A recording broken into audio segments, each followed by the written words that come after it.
존경하는 39만 세종시민 여러분, 안녕하십니까? 국민의힘 홍나영 의원입니다. 본 의원은 오늘 지속 가능한 세종의 미래를 위한 탄소 중립, 기후위기 대응에 대한 공직사회가 먼저 앞장서야 한다는 말씀을 드리고자 합니다. 세종시는 국가 정책에 따라 조성된 행정수도이지만 이제는 행정기능 이상의 도시 정체성과 경쟁력이 필요한 시점으로 본 의원은 그 답을 친환경 탄소 중립 도시 세종에서 찾을 수 있다고 생각합니다. 독일 프라이부르크는 태양광 발전, 자전거 중심 교통체계, 물순환 시스템 등 친환경 가치를 시민의 일상 속에 녹여내며 환경을 도시 경쟁력으로 만든 대표적인 사례입니다. 세종시 역시 전국 최고 수준의 녹지 인프라, 에너지 자립을 목표로 한 5-1 생활권 스마트시티 조성 등 이미 충분한 잠재력을 갖추고 있습니다.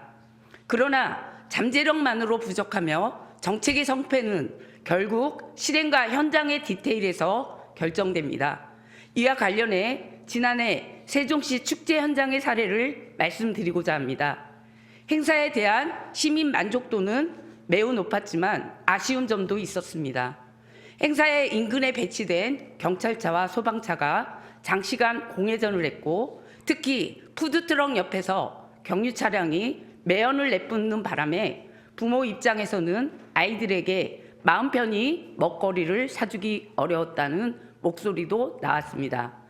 시민들은 복숭아 축제 등 다른 지역 행사에도 비슷한 경험을 했다고 합니다. 시민의 안전을 위한 행정이 오히려 불편과 피로감을 준다면 그 방식은 반드시 점검돼야 합니다.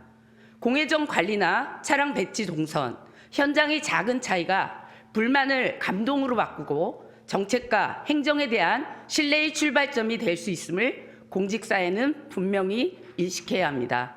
한편 우리 시는 대중교통의 날, 소등의 날을 다양한 탄소 중립 정책을 추진하고 있습니다. 그러나 이 정책들이 체감도와 실효성에 대해서 냉정한 점검이 필요합니다. 지난 시민주권회의 성과 보고서에서 대중교통의 날에 실제로 대중교통을 이용해 본 경험을 묻자 손을 든 분이 많지 않았다는 사실은 시사하는 바가 큽니다. 무엇보다 공직사회가 먼저 행동으로 보여주지 못한 점이 가장 큰 아쉬움이라 생각됩니다.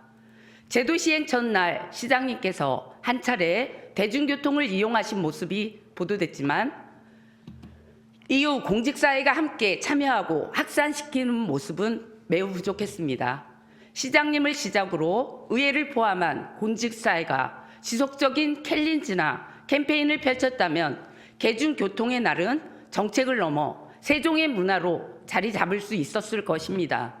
소등의 날 역시 마찬가지입니다.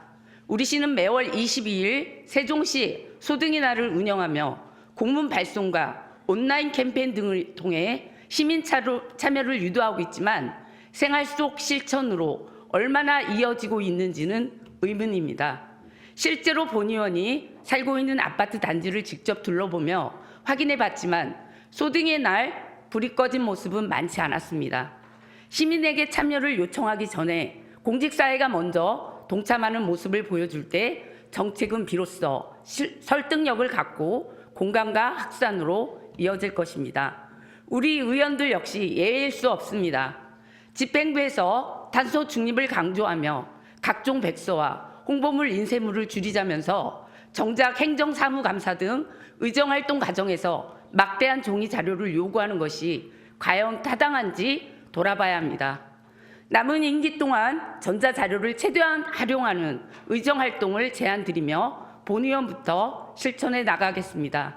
아울러 정원도시정책 역시 무조건적인 비판이나 예산 삭감이 아닌 도시 전체가 정원이라는 세종의 강점을 살려 탄소 중립과 기후위기 대응의 해법으로 연결하기 위해 의회가 집행부와 함께 지혜를 모아야 할 과제임을 강조하고자 합니다. 탄소 중립은 선언이나 제도가 아닌 행동으로 완성됩니다. 공직사회가 선도하는 품격 있는 실천으로 시민과 함께 탄소 중립, 기후위기 대응의 길을 열어가자는 말씀을 드리면서 5분 자유 발언을 마치겠습니다. 끝까지 경청해 주셔서 감사합니다.